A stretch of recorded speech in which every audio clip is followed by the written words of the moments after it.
Ndabaramukije mwebwe mwese muko muradukurikira kumbonesha kure E.T.S, nongera ndabaye ikaze muri ano makuru yaranze inondwi twaraye turangije naye akabagizwe n'ingingo nkuru zikurikira. Abantu bagera ku 3,000 nibo bakijijwe mu gikorane ca Kanguka y'uno mwaka cabereye kuri E.T.S-Kamenge. Abana bagera ku 2,000 bava mu mashengero 30 nibo bakurikiye ivyigwa by'ijambo ry'Imana byasozerewe kuri Jardin Public. Ngizo ingingo nkuru twabateguriye mu mwanya nido.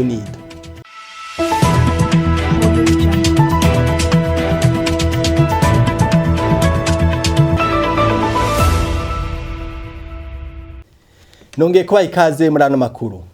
Abantu bagera ku 3,000 nibo bakijijwe mu gikorane ca Kanguka y'uno mwaka caremeshejwe n'umukozi w'Imana Christ Ndikumana kuri uno wa gatandatu igenekerezo rya 22 mu Kakaro. Ijambo Christ Ndikumana yigishije ryitwa yaranesheje, aho yerekanye itandukaniro riri hagati y'igikorwa ca Satani n'igikorwa ca Yesu Kristo. Ni inkuru dutegurirwa na Claver Nitonde. Ico gikorane catangujwe n'indirimbo zo guhimbaza Imana, aho abavuye mu gisagara ca Bujumbura no mu bindi bihugu bahurije hamwe guhimbaza Imana mu ntambo no mu mvyino.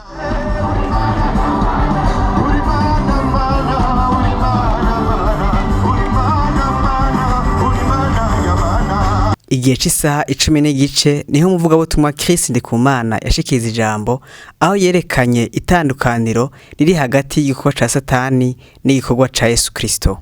Inyigisho itongo yaranesheje kubiza ko mwasarinde Satani afise mission zingahe? 3 mission. Ya mbere ni kwiba, ya kabiri kwica, ya gatatu gusangangura. Ngo Yesu afise mission yihe? Yaje gusangangura ibikorwa na Satani. Abakozwe ko n'iryo jambo bagera ku 3,000 nibo bakijijwe, abandi nabo barabohoka impwemu mbi zari zibaboshe, abandi bakira indwara, bamwe muri bo baranashinga intahe ko bakize. Abitavye ico gikorane baranezerejwe n'ijambo bumvise, bone bitangaza babonye.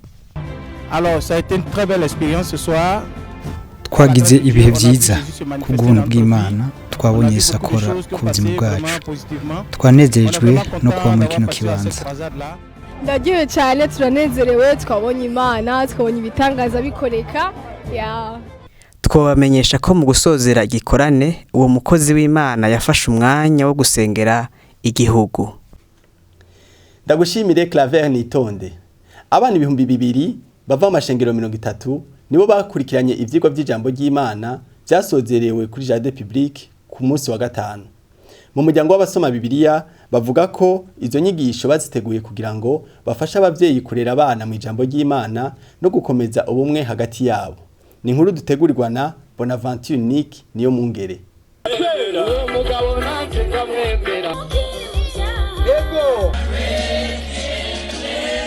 Babicishe mu ntambo zitandukanye, abo bana bari bakoraniye kuri Jardin Public kuri wa gatanu igenekerezo rya 21 mu Kakaro, barekanye ingabire zitandukanye bafise hamwe n'ubumenyi bungutse mu ijambo ry'Imana bishije mu kwishura ibibazo kuri Bibiliya.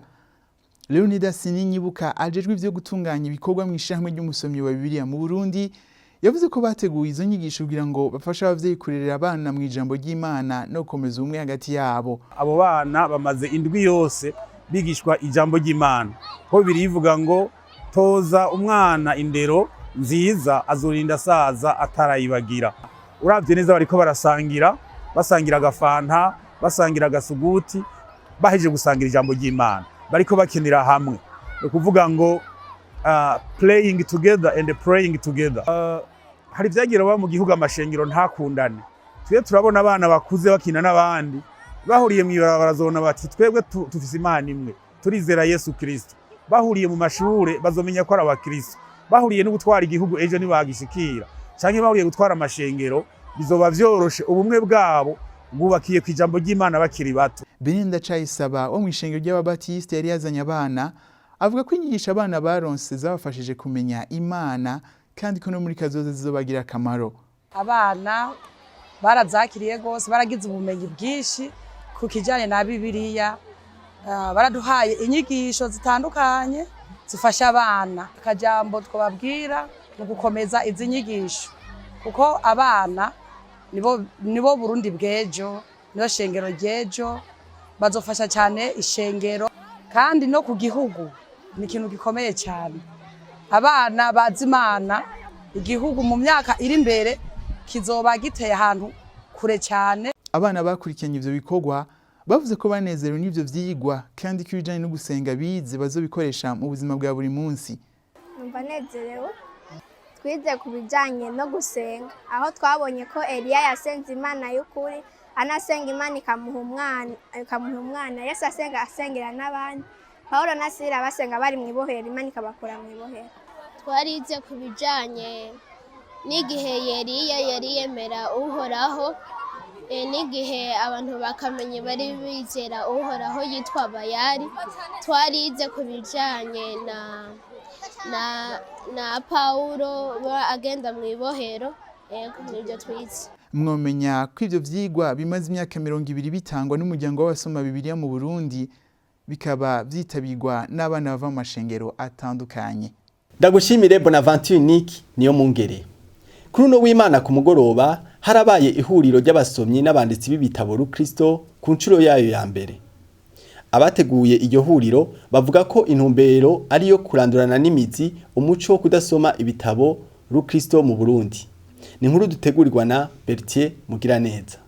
Iryo huriro ry'abasomyi n'abanditsi b'ibitabo Rukristo ryabereye ku cicaro c'ishengero rya Gihazondeza Kinindo, rikaba ryari rifise intumbero yo kurandurana n'imizi umuco wo kudasoma ibitabo.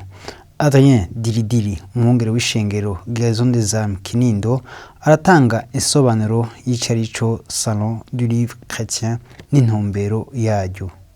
Salon du Livre niki n'ahantu abantu bakoranira bakayaga kujya abantu barayaga muri salon bakayaga iby'ibitabo.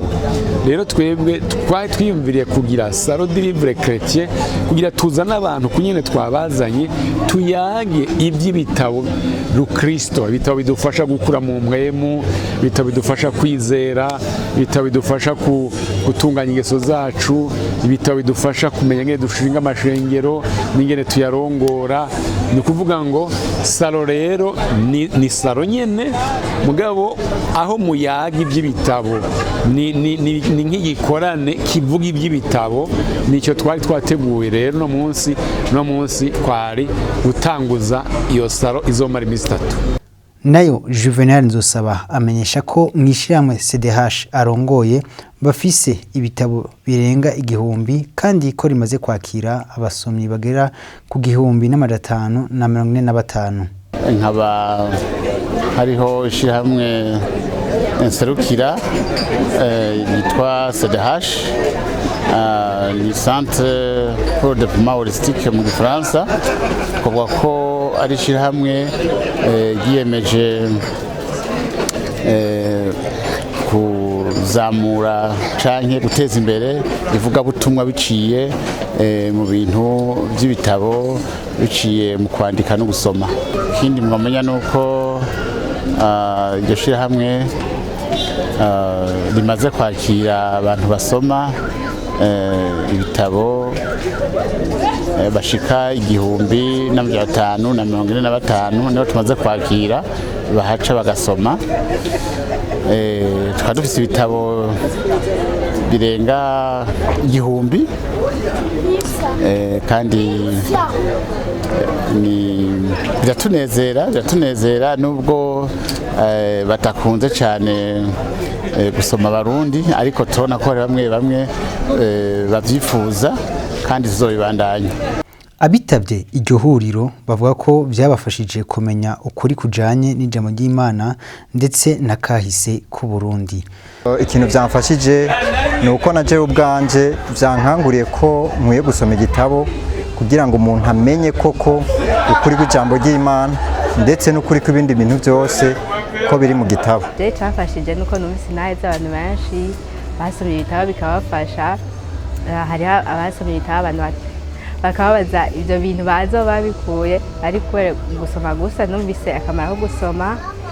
Nusi kwa n'ibitabo bivuga histoire y'u Burundi, turashobora kumenya kahise ku Burundi. Yego, kubamenyesha ko iryo huriro rizomara iminsi 3 aho hazobaho ivyigwa bijanye n'ingene umuntu ashobora kwandika igitabo. Turabashimiye mwebwe mwese murako muradukurikira aha no turangirije amakuru twabateguriye naho ubutaha.